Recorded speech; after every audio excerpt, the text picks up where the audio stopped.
हरे कृष्ण। जय राधा माधव कुंज बिहारी,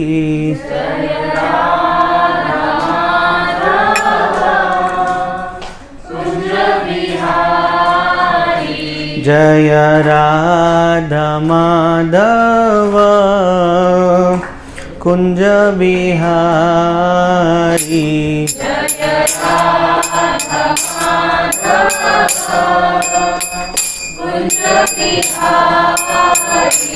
जय गोपी जन वल्लभ गिरिवरधारी,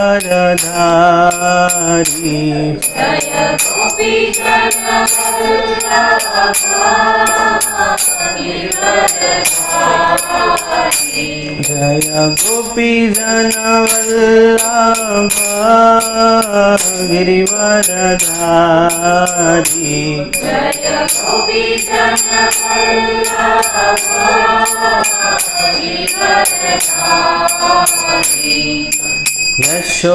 यशोदानंदन व्रज जनरंजन,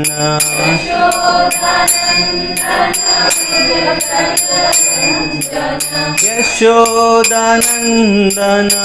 व्रज जनरंजन,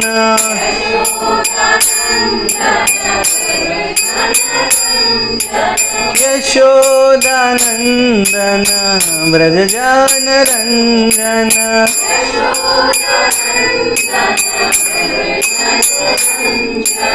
यशोदानंदन व्रज जनरंजन,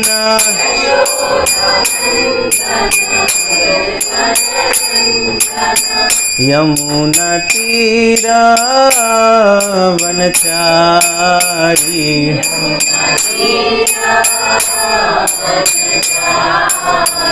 यमुना तीर वनचारी,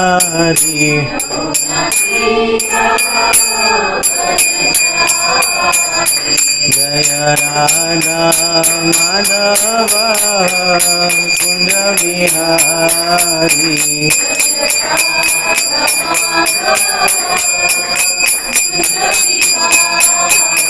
जय राधा माधव कुंज बिहारी,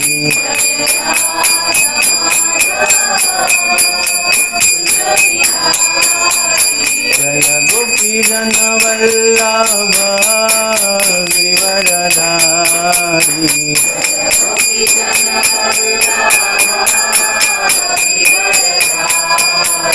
जय गोपी जन वल्लभ गिरिवरधारी,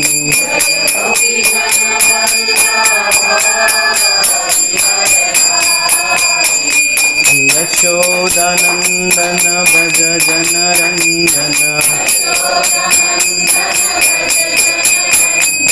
यशोदानंदन व्रज जनरंजन,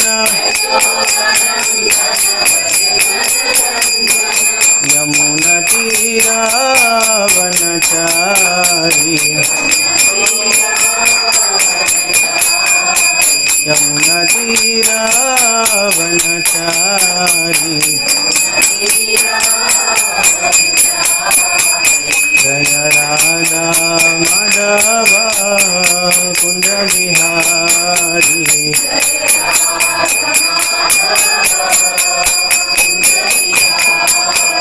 जय राधा माधव कुंज बिहारी,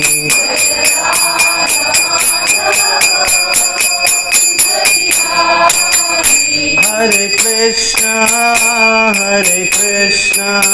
कृष्ण कृष्ण हरे हरे, हरे राम राम राम हरे हरे, हरे कृष्ण कृष्ण कृष्ण हरे हरे, हरे Ram Ram Ram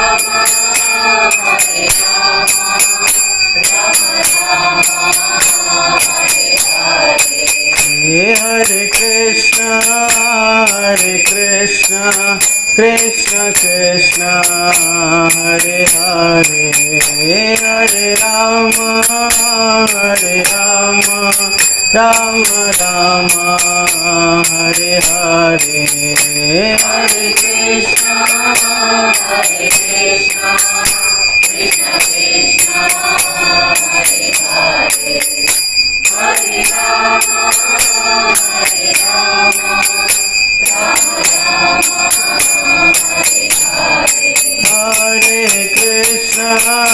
Hare Krishna Krishna Krishna Hare Hare Hare Rama Rama Rama Hare Hare Hare Krishna Krishna Krishna Hare Hare Hare Rama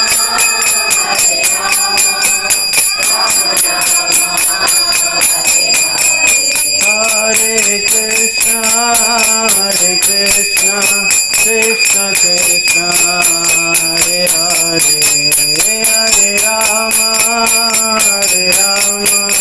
Rama Rama Hare Hare Hare Krishna Krishna Krishna Hare Hare Hare Rama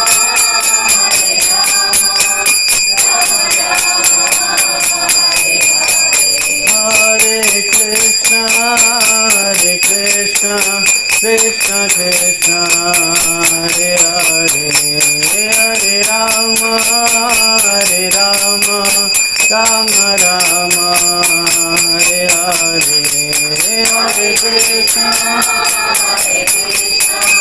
Krishna Krishna Hare Hare Hare Rama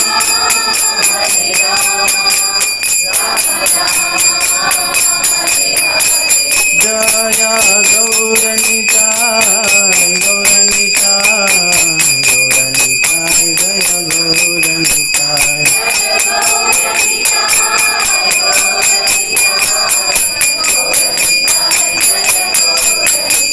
Jaya Sitaram Lakshmana Hanuman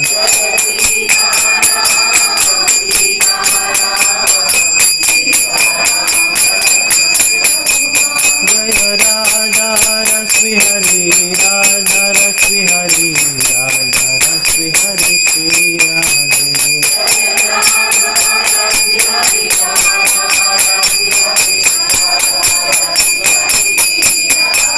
Jaya Jaya Prabhupada Prabhupada Prabhupada Prabhupada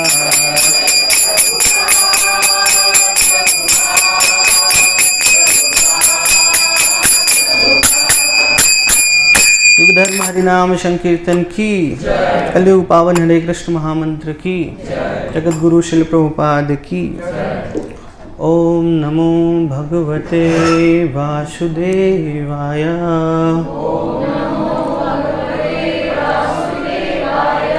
ओम नमो भगवते वासुदेवाय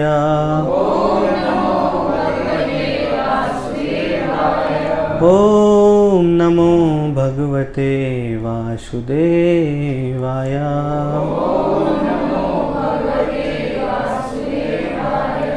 ओम अज्ञानतिमिरान्धस्य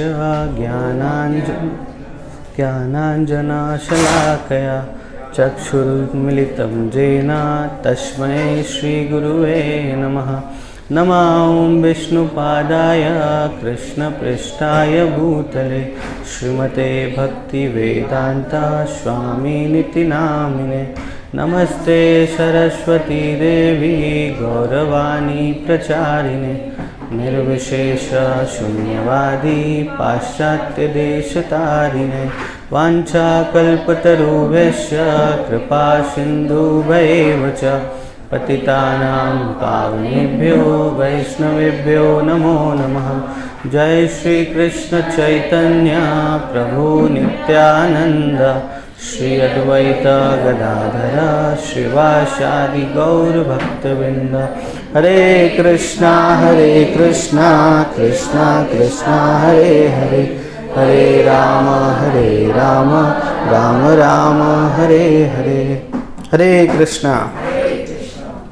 आप सभी का स्वागत है आज के इस सत्र में। हम आज बेसिकली बात करने वाले हैं कि भगवान बाहर आते हैं और आकर हमें दर्शन करते हैं, दर्शन देते हैं, अपने मंदिर से बाहर आते हैं और हमें दर्शन देते हैं। तो ऐसा क्यों होता है, इस पर थोड़ा चर्चा करेंगे। तो जैसे हम देखते हैं 4 युग है, सतयुग, त्रेता, द्वापर, कलयुग।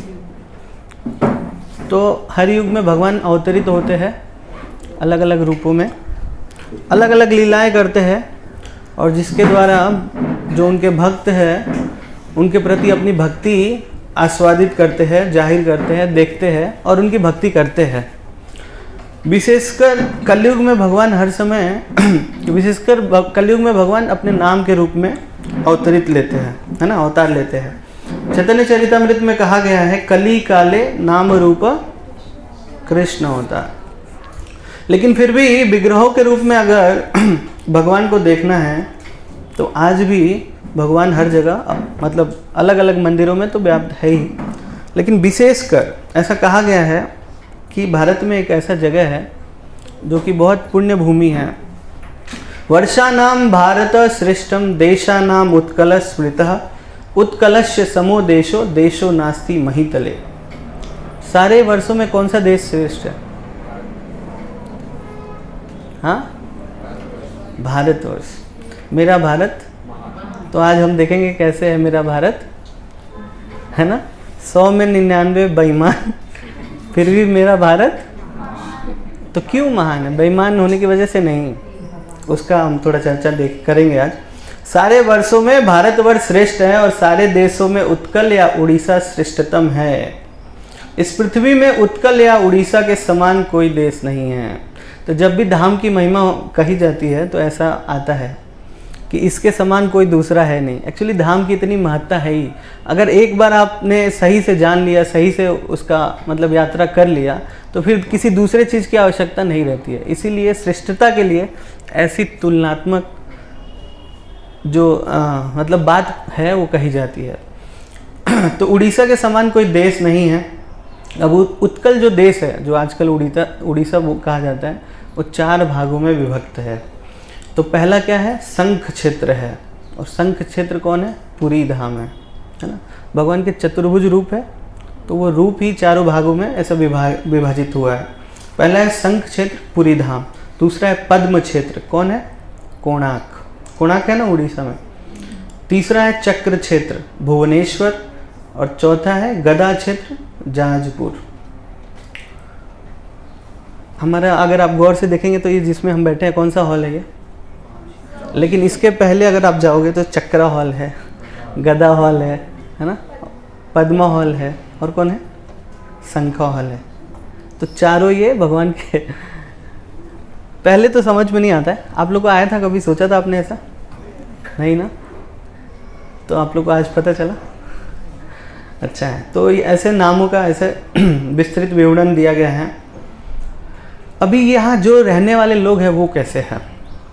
अस्ते यत्र स्वयं देवो मुक्तिदः पुरुषोत्तमः धन्यास्ते विबुध प्रख्या ये बसंत्युकले नरः।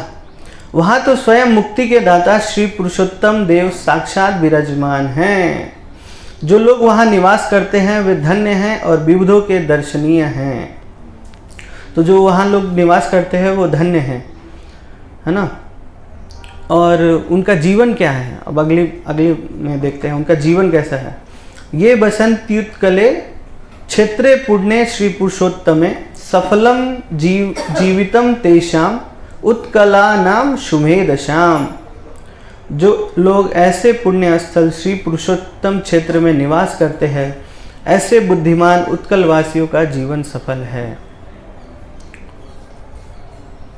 अब देखिए,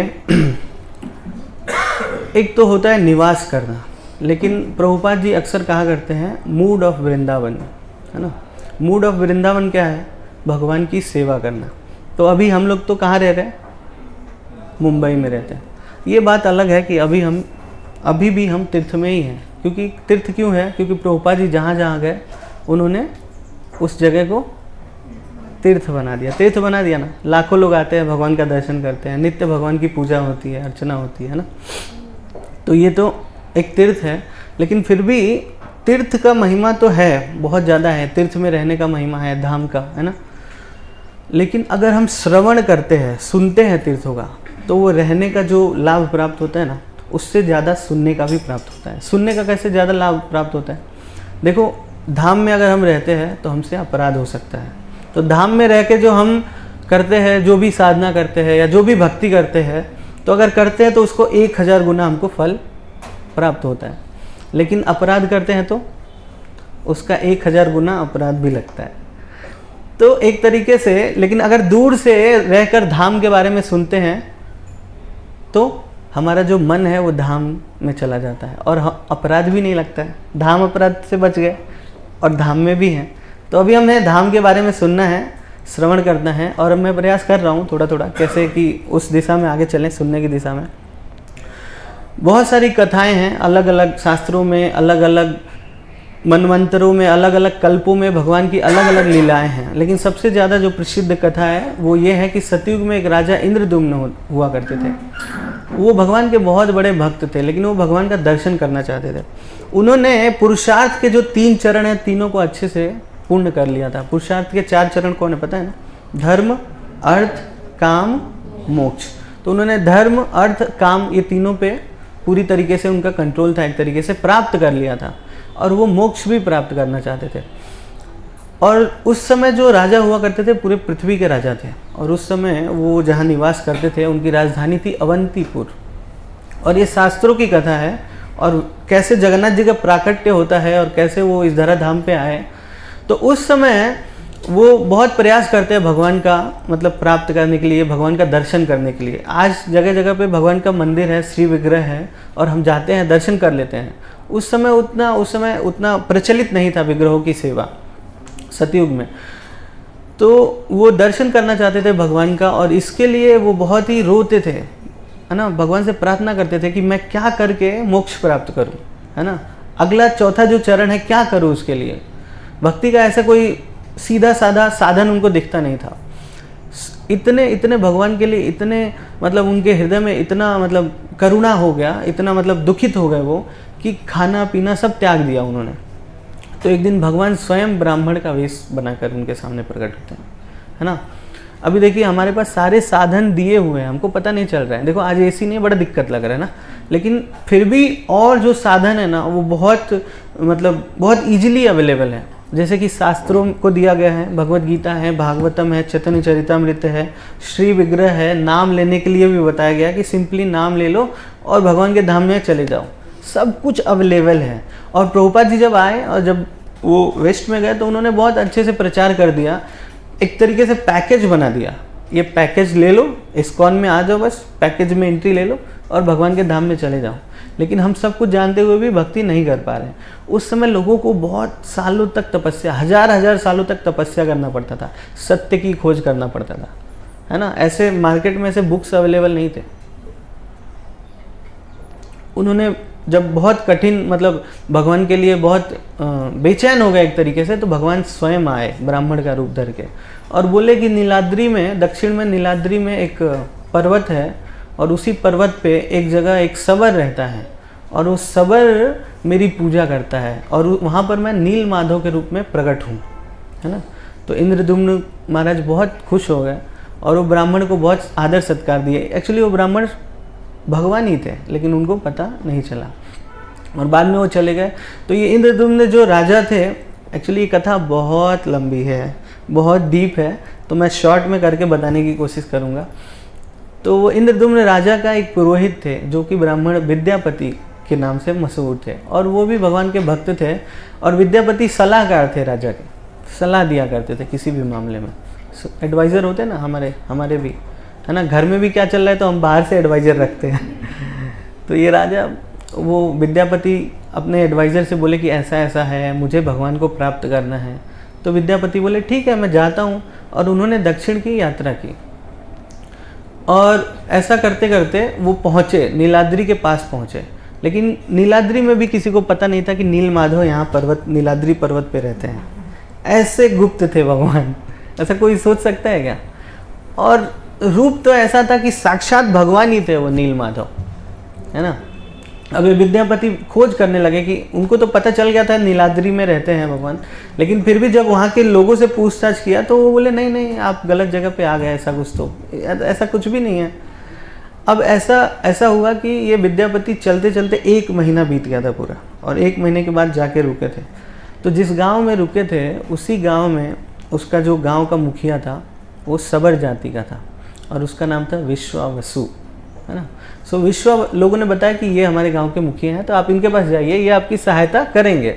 तो वो विश्वावसु के घर पे जाके रुक गए। तो विश्वावसु के घर के बाहर जाके उन्होंने नॉक नहीं किया, दरवाज़ा, रुके रहे। तो बहुत देर हो गया, रात हो गई। अगले दिन सुबह हुआ तो जब विश्वावसु निकले घर से तो देखे कि कोई द्वार पे है। तो बोले अरे आप कौन हैं, ऐसे हालचाल हुआ मतलब। और फिर उन्होंने अपने ही घर में बुलाया, फिर मतलब जो भी घर में मतलब खाना वाना जो भी देते हैं लोग, है ना, प्रसाद वगैरह, कपड़ा वगैरह पहनने के लिए दिया। तो ये सब हुआ, बातचीत हुआ। अब विद्यापति उन्हीं के घर पे रहने लगे, है ना। अब पूछ नहीं रहे कि नील माधव किधर है, क्योंकि उनको थोड़ा सा आभास हुआ था कि ये मुखिया है, इनको तो ज़रूर पता होगा, क्योंकि इन्हीं का एरिया है और यहीं पे नील माधव है, और इनको कैसे नहीं पता। वहीं पे रहने लगे। तो विश्वावसु की एक पुत्री थी, उनका नाम था ललिता। और ललिता वो विद्यापति की सेवा करने लगी। सेवा करते करते करते उनको ऐसा लगा कि ये मुझे पति के रूप में प्राप्त हो जाए। नवयुवक थे, ब्राह्मण थे, उनको देखकर अच्छा लग रहा था। और फिर उन्होंने अपने पिताजी को ऐसा बोल दिया ओपनली कि मैं इनसे विवाह करना चाहती हूँ। विश्वावसु भी ऐसे जंगली गांव था, वो वहाँ पे कोई विवाह करने के लिए भी नहीं आता था। मतलब ऐसा किसी का विवाह हो जाए ये बहुत एक तरीके से सौभाग्य था। तो विश्वावसु भी खुश हो गए, बोले ठीक है। तो विद्यापति से वहीं पे विवाह करा दिया, और तो विद्यापति उसी घर में रहने लगे, विवाह करके जमाई बन गए। है ना, रहने लगे। और फिर तो ये जो विश्वावसु थे वो जाते थे, कहाँ जाते थे, नीलाद्री पे जाते थे। और बहुत ऐसे सकरा रास्ता था, घूम फिर के ऐसे ना कोने कोने से निकल के ऊपर जाते थे। एक गुफा में नील माधव रहते थे, और वो जाते थे। और नील माधव कैसे थे, स्वयं ब्रह्मा जी आते थे, सुबह की आरती ब्रह्मा जी करते थे, दोपहर की इंद्र मतलब लोग नहीं जानते थे, लेकिन देवता लोग आते थे अलग अलग टाइमिंग में, और आके आरती करके फिर चले जाते थे, भोग वोग लगा के चले जाते थे, अपना भोग भी उठा के लेके जाते थे। और किसी को पता नहीं था, विश्वावसु जानते थे कि ये सब लीला चल रही है ना। और वो सोचते थे कि बस मैं ऐसे करूँगा, किसी को बताऊँगा भी नहीं, है ना। फिर जो भोग बच जाता था वहाँ से, जो प्रसाद मिलता था, वो लेके आते थे, खा लेते थे, और अपनी बेटी को भी खिला देते थे। और ये सवर जाति के लोग सूअर का शिकार करते थे, सूअर का शिकार करके खाते थे। लेकिन ये विश्वावसु भगवान के भक्त थे, तो वो जो बचता था वही खा लेते थे, और जो भी बचता था वहाँ से खाते थे तो तृप्त हो जाते थे, कुछ और खाने की आवश्यकता नहीं रहती। और जब तो खुद तो खा लेते थे, लेकिन बेटी क्या खाएगी, तो उसके लिए लेके आते थे, तो थोड़ा सा ही लेके आते थे, तो वो मतलब खिलाते थे अपनी बेटी को। लेकिन वो इतना सुगंधित था कि महकता रहता था, अगर लेके चलो तो महक रहा है ना। और जहाँ रख दो तो महक रहा है, जो खा लिया उसका शरीर महक रहा है। देवता लोग लेके आते थे, तो कुछ तो पोटेंसी होगा उसमें। तो ऐसे ऐसे चल रहा है। अब विद्यापति को भी पता चला कि ये घर में ना एक सुगंधित कुछ तो ऐसा महकता रहता है हमेशा। अच्छा, ये विवाह हो गया, पर ललिता बता नहीं रही कुछ भी, क्योंकि ललिता को पता रहता है। लेकिन विश्वावसु बोलते हैं कि तुमको किसी को बताना नहीं है, कोई भी रहने दो। अभी ललिता कंफ्यूजन में हो जाती है, पति की पिता बताना है कि नहीं बताना है। और ये महकता है, तो विद्यापति पूछते हैं कि क्या महक रहा है। और विद्यापति को पहले से आभास तो रहता ही है, वो सोचते रहते हैं कि अपने मन से बताएगी, मेरी पत्नी है ना, मेरी वफा, मतलब ये मेरे प्रति सरेंडर है तो बताएगी। फिर धीरे धीरे पूछने लगते हैं, डीपली जाके पूछने लगते हैं कि क्या है, मुझे बताओ, है ना। क्या मैं तुम्हारा पति नहीं हूँ क्या, है ना। क्या तुम्हें मुझे विश्वास नहीं है, क्या तुमने खाली बाहरी रूप से मुझे पति मान लिया, हृदय से पति नहीं माना है, ऐसा प्रॉमिस देने लगते हैं। तो ललिता उनको बताती है कि हाँ, मेरे जो पिता है ऊपर पहाड़ी पे जाते हैं नील माधव की, है ना, वर्शिप करते हैं और फिर चले आते हैं। अब ये विद्यापति जिद करने लगते हैं, मुझे भी जाना है, मुझे भी दर्शन करना है। अब ललिता को कुछ समझ भी नहीं आता है क्या करूँ क्या करूँ। और फिर एक दिन ऐसा चलता रहता है डिस्कशन, तब तक विश्ववसु आ जाते हैं और विश्ववसु को ये पता लग जाता है कि इसने बता दिया, ललिता ने अपने पति को बता दिया है कि नीलमाधव है। अब ललिता कहती है कि पिताजी आप ही बताइए ना, अगर मान लीजिए आपके बाद नीलमाधव की पूजा कौन करेगा? तो ये तो अच्छा ही है ना कि आप विद्यापति को बता दो और सब सिखा दो है ना।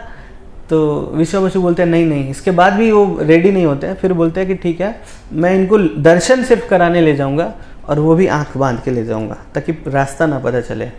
अब ये विद्यापति क्या करते हैं, अपनी धोती में राई का बीज होता है ना, सरसों का बीज बांध देते हैं और वो आंख बांध के उनको लेके जाते हैं धीरे धीरे पहाड़ी पे। और ये राई का बीज धीरे धीरे एक एक गिरता रहता है ना, ताकि वो सोचते हैं कि ऐसे एक दिन उग जाएगा और फिर मुझे खुद पता चल जाएगा रास्ता। अब यहाँ पे क्या होता है, जब वो ऊपर जाते हैं तो नीलमाधव के सामने ले जाके उनका आँख का पट्टी खोलते हैं। अब तो ये देखते ही एकदम रोने लगते हैं विद्यापति। जब भगवान को देखते हैं लगता है साक्षात ऐसा विग्रह है कि उसका व्याख्या मतलब भगवान का एकदम श्याम सुंदर के रूप में है भगवान, है ना, लेकिन वर्ण जो है नीला है। अब ऐसा होता है और विद्यापति रोने लगते हैं, स्तुति करने लगता है भगवान की। और ये विश्ववसु क्या है, अपना जो डेली का काम करते रहते हैं भगवान को, है ना, तुरंत जाते हैं बाहर से जंगल से माला वाला फूल वगैरह लेके आते हैं, फल लेके, ये भी चढ़ाते हैं भगवान को, है ना। और इंद्र ने जो माला चढ़ाया रहता है वो उतार के विद्यापति को पहनाते हैं और बताते हैं उसको कि ये देखो, ये इंद्र ने, इस समय इंद्र का टाइम चल रहा है तो ये इंद्र ने माला पहना है, तो ये मैं आपको पहना रहा हूँ।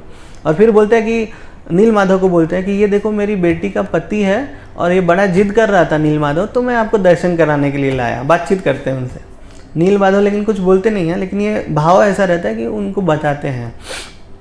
और फिर कुछ देर बाद वो जंगल में चले जाते हैं फल लाने के लिए और नीलमाधव को बोलते हैं कि आप थोड़ा 10 मिनट इसके साथ रहो, मैं अभी फल लेकर आता हूँ, है ना। ये फल लेकर जाते हैं और लेकर आते हैं फल। इसी बीच क्या होता है, ये विद्यापति भगवान की स्तुति गाने लगते हैं, है ना, बहुत राग में भगवान की स्तुति गाने लगते हैं। भगवान तो जानते ही हैं, प्रसन्न रहते हैं उनसे। और फिर जब वापस आते हैं विश्ववसु तो भगवान नीलमाधव बोलने लगते हैं। पहली बार बोलते हैं साक्षात जैसे लोग बोलते हैं, तो वो बोलते हैं तो ये नीलमाधव उनको फूल चरणों में चढ़ा रहे होते हैं। ऊपर देखते हैं कौन बोल रहा है, विद्यापति तो बोल नहीं रहा है, कौन बोल रहा है? ऊपर देखते तो नीलमाधव बोल रहे हैं। बोला नीलमाधव तुम बोल रहे हो आज तक बोले नहीं, ये विद्यापति ने क्या पाठ पढ़ाया तुम बोलने लगे ऐसा बातचीत होने लगता है। और फिर नीलमाधव कहते हैं कि विश्ववसु मैं तुम्हारी सेवा से बहुत प्रसन्न हूँ, है ना, और अब जो है इंद्रदुम्न राजा यहाँ पर आएगा और मेरे लिए भव्य मंदिर बनाएगा और वो मेरी भव्य ठाट बाट से सेवा करेगा, भव्य ठाट बाट से सेवा करेगा। अब तुम्हें अब सेवा करने की कोई ज़रूरत नहीं है। अब तो विश्ववसु एकदम पागल हो जाते हैं, नीलमाधव क्या बोल रहे हो, क्या बोल रहे हो, और इतना कह के नीलमाधव चुप हो जाते हैं। अब ये विश्ववसु बोलते हैं, अरे विद्यापति तूने मेरे साथ विश्वासघात किया, ये तूने नीलमाधव को 10 मिनट में कौन सा पाठ पढ़ा दिया, है ना, कि ये मेरे विरोध में बात करने लगे, तुमने भड़का दिया है नीलमाधव को। और फिर विद्यापति को क्या करते हैं, बांध देते हैं रस्सी से, एकदम से पूरा हाथ पैर एकदम से, और घसीटते घसीटते लाके सुअर के बाड़े में डाल देते हैं, सुअर के बाड़े में डाल देते हैं। अभी ललिता देखती है लेकिन कुछ बोलती नहीं है। और फिर रात को क्या करती है, खोल देती है, कहती है कि अगर जीवित रहना है तो यहाँ से भागना पड़ेगा। और ललिता सोचती ही रहती है कि मैं इसके अवंतीपुर देश में चली जाऊँ, है ना, यहाँ पे घर जमाई बन के ना रहूँ, अपने पिता को छोड़ के चली जाऊँ, क्योंकि पिता सुनता नहीं है कभी कभी। और फिर खोल के लेके भाग जाती है। और विद्यापति जाते हैं, इंद्रदुम्न राजा को बताते हैं ऐसा ऐसा नीलमाधव यहाँ पे रहते हैं, है ना, क्योंकि इंद्रदुम्न वेट कर रहे होते हैं ना वहाँ पे। फिर बताते हैं और फिर बता के इंद्रदुम्न पूरा सेना सहित पूरा राजपाट छोड़ देते हैं। वो छोड़ के आते नहीं हैं सबको लेके वो जगह खाली कर देते हैं। पूरा जितना सोना चांदी है ना, जितनी रानियां हैं, जितने नौकर चाकर, सब कुछ सोचते हैं कि वहीं पे देश बना लेंगे ना। हम लोग भी सोचते हैं ना मंदिर के पास ही सोचते हैं कि नहीं, है ना, वृंदावन में एकदम से फिर जुहू मंदिर के पास में ही रहता है, रोज मंगला आरती है ना प्रसादम भी इधर, वो भी उसी भावना में रहते हैं। नौकर चाकर सब पूरा राज खाली करके सोचते हैं वहीं बसाएंगे, चल देते हैं वहाँ से। और आते हैं जब, तो ये सबर देखता है कि बहुत सारी सेना, विशाल सेना है ना, हाथी घोड़े है ना, रथ पालकी। सोचता है कि सबर की मेरे साथ तो अत्याचार हो गया है ना। लेकिन इधर क्या होता है, जब ये विद्यापति चले जाते हैं, फिर अगले दिन जब वर्शिप करने जाते हैं, फिर से विश्ववसु जब वर्शिप करने जाता है, तो अचानक से बहुत तेज का आंधी तूफान आता है ना, बहुत तेज़ी से, मतलब बारिश आता है, बादल गरजता है, और फिर विश्ववसु वहीं पे रहता है और अचानक से नीलमाधव अप्रकट हो जाते हैं।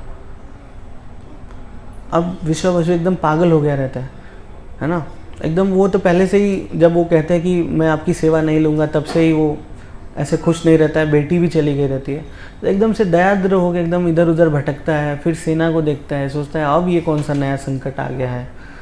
लेकिन इंद्रदुम्न आते हैं, और इंद्रदुम्न भी जाते हैं वैसे ही पकड़ के, क्योंकि आने में 1 महीना लगता है, फिर जाने में 1 महीना लगता है। फिर वही सरसों का बीज का जो रास्ता पकड़ के वो नीलाद्री पर्वत पे जाते हैं। राजा स्वयं अकेले जाते हैं, लेकिन विद्यापति देखते हैं कि वहाँ पे कुछ नहीं है ना।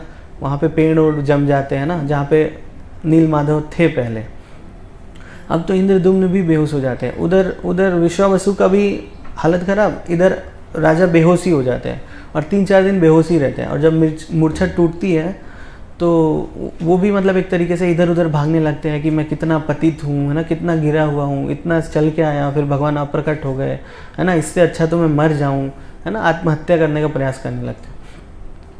लेकिन फिर विद्यापति उनको समझाते बुझाते हैं, और फिर उसी रात को स्वप्न में भगवान उनको दर्शन देते हैं।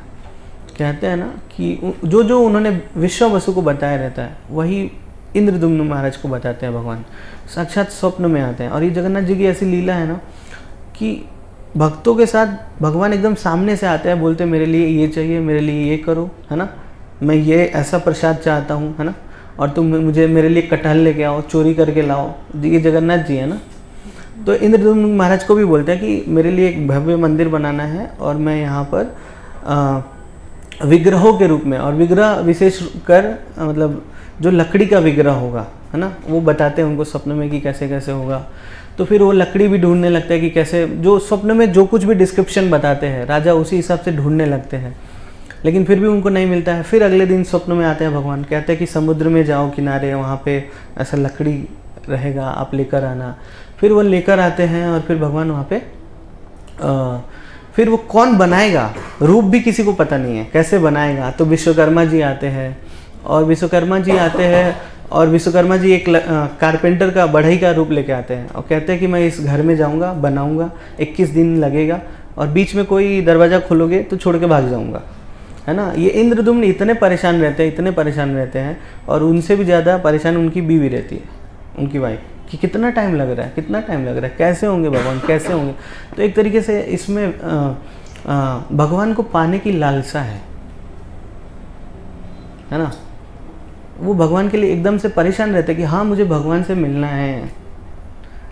और हमारे यहाँ मंदिर है, क्लास है, मैसेज भी जाता है, हमारे अंदर ऐसी वेदना नहीं है, कुछ ऐसा पुकार नहीं है भगवान के लिए। ठीक है, कथा पे आते हैं थोड़ा। तो फिर रानी उतावली हो जाती है, और वो जाके दरवाज़ा तोड़ देती है, और फिर वो विश्वकर्मा जी चले जाते, कोई नहीं रहता। तो वही भगवान का विग्रह है, जो थोड़ा हाथ अंदर है, आँख ऐसा है ना, पैर है ही नहीं। तो ऐसा भगवान का विग्रह हो जाता है। जगन्नाथ, बलदेव, 3 विग्रह रहते हैं, तो उनको ये भी नहीं पता रहता है कौन कौन है। अब ये इंद्रदुम्न जो रहते हैं, ये कोई साधारण राजा नहीं है। नारद जी भी इनसे मिलने आते हैं, ठीक है। नारद जी के साथ ये ब्रह्मलोक में जाते हैं, ब्रह्मा जी के पास। नारद जी कहते हैं कि ये क्या विग्रह कौन कौन से है, क्योंकि पता नहीं चलता ना, लकड़ी का ऐसे काट काट के छोड़ दिया है। तो ये लोग सोचते हैं कि मेरे से बड़ा अपराध हो गया, बीच में ही रोक ब्रेक कर दिया। तो जो मतलब कारपेंटर है, उसने अच्छे से बना नहीं पाया भगवान को। तो फिर नारद जी आते हैं, और राजा को लेके ब्रह्मा जी के पास जाते हैं, और ब्रह्मा जी स्वयं आते हैं, और बताते हैं कि ये जगन्नाथ जी है, ये बलदेव है और ये सुभद्रा है, ये ऐसे आँख है, ये उनके हाथ है, मतलब हाथ है, पैर है, ऐसा बताते हैं। और फिर वो स्थापना करते हैं और फिर ऐसे मंदिर का निर्माण करते हैं। तो ये जगन्नाथ जी कैसे प्रकट हुए हैं, अब जगन्नाथ जी बाहर कैसे आते हैं, उसके लिए भी एक बहुत बड़ी कथा है, और इतना में ही सारा समय निकल गया। तो ये 2 कथाएं हैं और 2 कथाएं मिलती हैं। एक कथा कुरुक्षेत्र की है। कुरुक्षेत्र में सूर्य ग्रहण होने वाला है और भगवान अपने सारे रानियों सहित, है ना, बलराम जी, देवकी, है ना, वसुदेव, जितने भी लोग हैं सबके साथ कुरुक्षेत्र में आए हुए हैं। और कुरुक्षेत्र क्या धर्म भूमि है ना, धर्म क्षेत्र है। तो वहाँ पे एक सरोवर रहता है, वहाँ पे स्नान करने वाले हैं। और फिर पता लग जाता है ब्रजवासियों को भी कि भगवान यहाँ पे आए हुए हैं, कुरुक्षेत्र में आए हुए हैं। तो ये सारे ग्वाल बाल, है ना, यशोदा मैया, नंद बाबा, है ना, सारे गोपियाँ जाती हैं वहाँ पे। किससे मिलने? कृष्ण से मिलने जाते हैं। तो यहाँ पे भी बहुत मतलब एक तरीके से बहुत अच्छी लीला है। और फिर वो लोग मिलते हैं, यशोदा मैया भी मिलती है। तो यशोदा मैया से जब भगवान से जब मिलती है तो इधर देवकी देखती है कि आज तक मेरे गोद में कृष्ण कभी बैठे नहीं, है ना, और यशोदा मैया को देखते ही भगवान उनकी गोद में जाके बैठ जाते हैं, ऐसा है। तो इसमें भी बहुत अच्छी लीला है। और भगवान मिलते हैं सारे ब्रजवासियों से, नंद बाबा से मिलते हैं, बलराम जी भी मिलते हैं, यशोदा मैया देवकी से भी मिलती है। देवकी भी बहुत एक तरीके से उनको बहुत ये होता है कि अरे बेटा तो मेरा है पर मैं बोल नहीं सकती हूँ बेटा, और ये मेरे को आज तक माँ बोला नहीं, ऐसा ऐसा होता है। और फिर फाइनली राधा रानी से मिलते हैं भगवान सबसे आखिरी में, है ना। तो राधा रानी उनसे एक तरीके से उलाहना देती है, ये क्या कपड़े पहन रखे हो, मतलब राजा के जैसे कपड़े पहने रहते हैं भगवान, उलाहना देती है। और ये लोग मोर पंख लाए रहते हैं, फूलों के, है ना, फूल पत्तों की माला ऐसे भगवान को पहनाते हैं, फिर मुकुट पहनाते हैं, फिर वो मोर पंख पहनाते हैं और फिर रथ पे बिठाते हैं और कहते हैं नहीं नहीं चलो वृंदावन, चलो वृंदावन, चलो वृंदावन। तो एक तरीके से रथ यात्रा यहीं से शुरू होती है। तो हम जगन्नाथ, बलदेव और सुभद्रा, ये मैया को तीनों को रथ पे बिठाते हैं और खींचते हैं वृंदावन की ओर। तो अभी रथ का महिमा क्या है? रथ का महिमा ये है कि अगर कोई जगन्नाथ जी के रथ को ऐसे खींचता है, रस्सी पकड़ के खींचता है ना, तो एक तरीके से मतलब शास्त्रों के अनुसार उसके सारे जो पाप होते हैं वो नष्ट हो जाते हैं। पूरा अगर पूरे मतलब कितना जन्म लिया होगा, सैकड़ों, हजारों, मिलियंस एंड मिलियंस, है ना, जितने भी जन्म के पाप होंगे सब खत्म हो जाते हैं खाली जगन्नाथ जी की रस्सी को खींचने से, पकड़ लेने से। पकड़ के आप खींच रहे हो, है ना, एक वो है। और दूसरा है कि अगर आप खींच रहे हो तो भगवान आपको भक्ति देते हैं। भक्ति कैसे देते हैं? ब्रजवासियों को भक्ति है ना, तभी तो वो भगवान को ले जा रहे हैं वृंदावन में। और भगवान को भगवान भी ऐसे, वहाँ के लोग बोलते हैं कि आप द्वारिका आइए, बोलते हैं कि आप द्वारिका मतलब ब्रजवासियों से बोलते हैं कि आप द्वारिका चलिए, लेकिन भगवान बोलते हैं नहीं, मैं द्वारिका नहीं जाऊँगा। तो ये लोग बोलते हैं नहीं नहीं आप ब्रज में ही चलिए, आप ब्रज में चलिए, है ना, हम लोग द्वारिका नहीं जाएंगे, आप ब्रज में चलिए। तो ऐसा होता है, ये सारी लीलाएँ हैं। और तो इसीलिए हमको रथ यात्रा में भाग लेना है। तो रथ यात्रा आ रहा है 5 जुलाई को यहाँ पे होगा, और आने वाले 26 तारीख को है ना पुरी में, तो 27 को पुरी में है। तो जैसे हमने बताया था श्रवण की महिमा है, तो ये जगन्नाथ जी का एक तरीके से हिस्ट्री है, और उसको खींचने से हमें भक्ति तो मिलेगी ही, इसके साथ साथ हम अपनी भक्ति में आगे बढ़ेंगे, है ना। जैसे हम ऑलरेडी जप कर रहे हैं, ऑलरेडी भगवान का, है ना, कथा सुन रहे हैं, तो हम भगवान की और भक्ति में आगे जाएंगे। कैसे? सिर्फ और सिर्फ पार्टिसिपेट करने से। तो हमें उसमें पार्टिसिपेट करना है। तो 2-3 चीज़ें और है जो बताता हूँ, जो कि सिर्फ और सिर्फ जगन्नाथपुरी से संबंधित है ना। जगन्नाथपुरी में भगवान कैसे लीला करते हैं अपने भक्तों के साथ। तो एक भक्त ऐसे हुए जिनका नाम था शाल्ववेग, है ना। तो लाल बेग नाम का एक योद्धा था, है ना। तो ये पठान योद्धा था, लड़ाई करता था। तो सबसे पहले बंगाल में था, बाद में इसको पुरी भेज दिया, पठानों ने इसको पुरी भेज दिया। तो पुरी जाते जाते रास्ते में एक ब्राह्मणी थी जो कि विधवा थी, बहुत सुंदर थी, और उसने उसको देखा और फिर क्या किया उसने, मतलब उसको लेके चला गया अपने साथ, और लेके जाके उसके साथ विवाह कर लिया, और फिर उससे उसका एक बच्चा हुआ, है ना, लाल बेग का बच्चा हुआ, और नाम रखा उसने साल्व बेग। तो ये साल्व बेग आगे चल के भगवान के बहुत बड़े भक्त हुए। तो जगन्नाथपुरी में एक जगह है और जहाँ पे साल्व बेग का मतलब एक तरीके से बना हुआ है, और वहाँ पे भक्त लोग जाते हैं। तो साल्व बेग क्या हुआ कि साल्व बेग तो मुसलमान था ना, पठान लोग क्या होते हैं, मुसलमान होते हैं, है ना। तो भगवान की भक्ति, ये जगन्नाथ जी है, सबके भगवान है, जगत के नाथ हैं, हिंदू मुस्लिम सिख ईसाई, है ना, सबके भगवान है। प्रभुपाद जी एक लेक्चर में बोलते हैं कि सब कहते हैं ना ईश्वर है, एक है ना, हिंदू मुस्लिम सिख ईसाई आपस में सब, तो भाई भाई कब होंगे, जब फादर एक होगा। तो जगत के नाथ कौन है, Krishna is the father of, हाँ, गीता में भगवान बोलते हैं अहम बीज प्रदः पिता, I am the seed giving father. तो साल्व बेग रहते हैं, और एक बार क्या होता है, आगे चल के साल्व बेग भी बहुत बड़े योद्धा बन जाते हैं, है ना, वो भी लड़ाई करता है, अपने बाप के जैसे ही मारता है, काटता पीटता है ना। तो एक बार लड़ाई में वो घायल हो जाता है, और घायल हो जाता है, मरने की स्थिति में आ जाता है, एकदम से हाथ पैर सब, है ना, सब पूरी तरीके से अंग भंग हो गया रहता है। तो सैनिक लोग क्या करते हैं, उसको लाके अपनी माँ के पास छोड़ देते हैं। और ये जो ब्राह्मणी माता रहती है वो तो पुरी में रहती है, और पुरी में वो भगवान की भक्त रहती है। तो बाद में जब लाके छोड़ देते हैं उसके पास, तो अब मरने वाला होता है, बोलता है माता क्या करूं। आखिरी समय में ना माई माई लोग बोलने लगते हैं, और सही में उसकी माई पास में ही रहती है, और उसकी माता को कुछ पता नहीं रहता है कि क्या करना है क्या नहीं, बस वो जानती है जगन्नाथ जगन्नाथ, है ना, सबके नाथ जगन्नाथ, इतना ही जानती है। तो वो बताती है कि बेटा एक्चुअली ये जो बुक है उसमें लिखा है कि वो जप करने लगता है हरे कृष्ण का। तो वो बताती है कि बेटा तुम है ना कृष्ण के नाम का जप करो, वही तुम्हारी रक्षा कर सकते हैं। जैसे ध्रुव महाराज की माता कैसे बता देती है कि भगवान के शरण में जाओ, तो वैसे उसकी माता भी बताती है कि जगन्नाथ के शरण में जाओगे तो तुम्हारे सारे दुखों का जो है नाश हो जाएगा, है ना, तुम बच सकते हो। तो वो बोलता है कि नहीं माता, अब तो मैं मरने वाला हूँ, अब क्या, अब भक्ति उक्ति कुछ नहीं है, अब सब खत्म है, कोई कुछ, है ना। एक तरीके से नास्तिक रहता है वो व्यक्ति, एक तो मुसलमान नास्तिक, है ना, भगवान को मानता नहीं है, और उसकी माता उस कृष्ण का ज्ञान दे रही है। हम लोग भी नास्तिक ही है ना, भगवान को मानते नहीं हैं, आते हैं पर थोड़ा थोड़ा श्रद्धा है, पर पूरी तरीके से फिक्स नहीं है कि भगवान है। कहीं ना कहीं फेथ डगमगा जाता है, बीच में अगर कोई और मिल जाता है, कुछ और बताने लगता है, तो लगता है हाँ यार ये भी तो सही है ना। बीच में किसी और बाबा ने कुछ तो डाल दिया, कुछ तो और चलने लगा, तो ठीक है वो करने लगते हैं हम। श्रद्धा कब आएगी हमारे अंदर, जब हम पूरी तरीके से कंप्लीटली जो भी हमारी स्पिरिचुअल अथॉरिटी है उससे पूछेंगे कि हमारी सेवा क्या है, तो वही श्रद्धा फिक्स हो पाएगी, है ना। अगर बोला गया है कि 16 माला जप करना है तो 16 माला जप करना है ना। भागवतम सुनना है तो भागवतम सुनना है, क्लास में आना है तो आना है, दूसरों को लेके आना है, अपने घर वालों को लेके आना है। संडे में हमने कितना अच्छे से एक्सप्लेन किया कि हमें अपने घर वाले लोगों को भी भक्त बनाना है, उसके लिए हम प्रयास ही नहीं करते।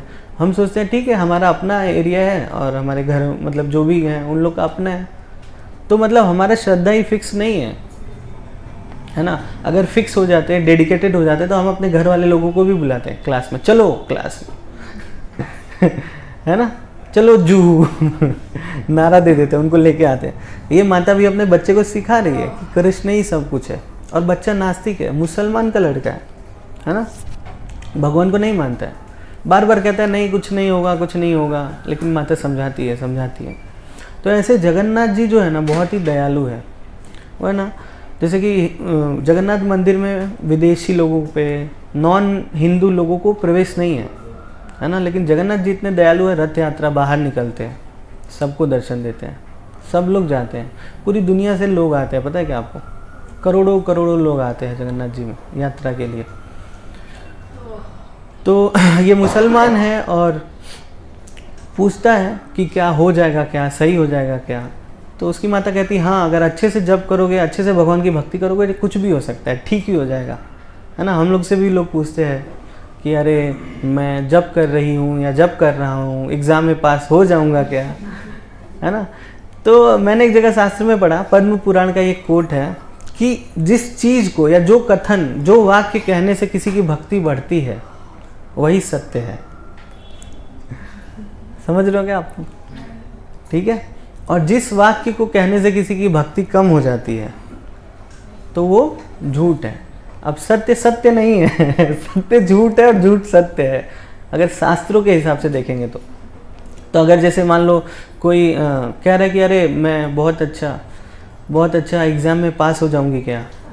हेल्प डेस्क पे एक माता जी आई थी, कुछ दिन की बात है, आके डायरेक्टली बोली महाराज जी ऐसे ही बोली, सेम टू सेम, देखिए मुझे अच्छा पति चाहिए और मैं डॉक्टर हूँ, प्रमोशन भी चाहिए, कौन सा मंत्र जप करूँ ठीक है, एकदम स्ट्रेट फॉरवर्ड है मैं तो सकपका गया भाई फिर मुझे याद आया, ओ मैं जपा पॉइंट पे हूँ और हमारे पास ऑलरेडी मंत्र है क्योंकि इतना स्ट्रेट फॉरवर्ड बोला उन्होंने। देखो अच्छा, सच में बोल रहा हूँ, एकदम ऐसे ही बोला, अच्छा पति चाहिए और डॉक्टर हूँ, प्रमोशन भी चाहिए। वो आई तो नहीं है ना माता जी, ऐड किया उनको तो फिर मैं तो थोड़ा टेंशन में आ गया था, कौन सा मंत्र बताओ। सच में बता रहा हूँ, सोच रहा था, मतलब मैं हेल्प डेस्क पे बैठा हूँ और मैं भी कृष्ण कॉन्शियस नहीं हूँ, मैं सोचने लगा ऐसा कौन सा मंत्र दूसरा बताऊँ फिर मैं थोड़ा सा कुछ सेकंड हुआ, 30 सेकंड 35 सेकंड, ध्यान टूटा, वो हरे कृष्णा ही देना है, तो बोला हरे कृष्णा। तो बोली नहीं इससे हो जाएगा क्या काम इससे काम हो जाएगा क्या, पूछ रही 2-3 बार पूछ रही है, काम हो जाएगा, सच में हो जाएगा। मैं बोला एकदम से काम हो जाएगा और आप जैसा पति सोच रही है ना उससे भी अच्छा पति आपको मिलेगा। एक्चुअली आपने सोचा भी नहीं रहेगा उतना अच्छा पति, ठीक है ना। क्या करूं, थोड़ा सा मोटिवेट किया।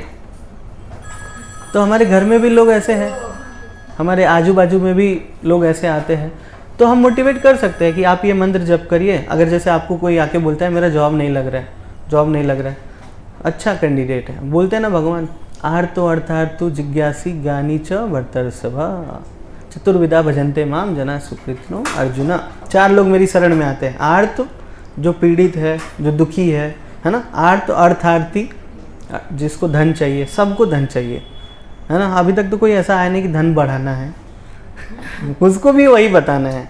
कैसे कि उसको बताना है सिंपली कि जहाँ लक्ष्मी रहती, जहाँ नारायण रहते हैं वहीं है ना।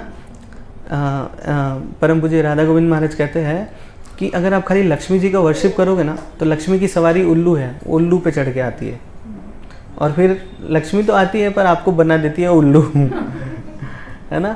तो इसीलिए हमको नारायण का वर्शिप करना है। नारायण का वर्शिप करेंगे तो अपने आप कौन आएगा, लक्ष्मी आएंगे। हाँ गरुड़ पे लक्ष्मी के साथ भगवान स्वयं आएंगे तो लक्ष्मी रहेगी। और ऐसे ही चैतन्य लीला में आज जैसे श्रीवास पंडित का भी क्या है, डिसअपियरेंस डे है, तो उसमें भी देखते हैं श्रीवास पंडित से पूछते हैं चैतन्य महाप्रभु कि तुम है ना अपने गृहस्थी को चलाने के लिए क्या करते हो, कौन सा कार्य करते हो। तुम तो देखता हूँ दिन भर है ना भगवान शालिग्राम की पूजा करते हो, रात में कीर्तन करते हो, तो फिर इतना बड़ा परिवार है, भाई की पत्नी है, अपने बच्चे हैं, उनके बच्चे हैं, है ना, माता है, पिता है, इतना बड़ा परिवार कैसे पालन पोषण करते हो। तो कहते हैं कि नहीं मैं बस भगवान की भक्ति करता हूँ। और ऐसा फार्मूला बताया आज गोकुलेश्वर प्रभु ने, है ना, 1 2 3 फार्मूला, है ना। 1 2 3 फार्मूला क्या है, बाहर के लोग नौकरी करने जाते हैं, है ना, तो एक आदमी नौकरी में ज्वाइन हो गया है ना, तो उसको सैलरी मिलता है डबल, काम करता है ट्रिपल। नौकरी वाले देते हैं सैलरी डबल, वो सोचता है ओ मेरा कितना वैल्यू है ना, लेकिन काम करवाते हैं उससे 3 लोगों का। तो 1 2 3 फार्मूला, है ना।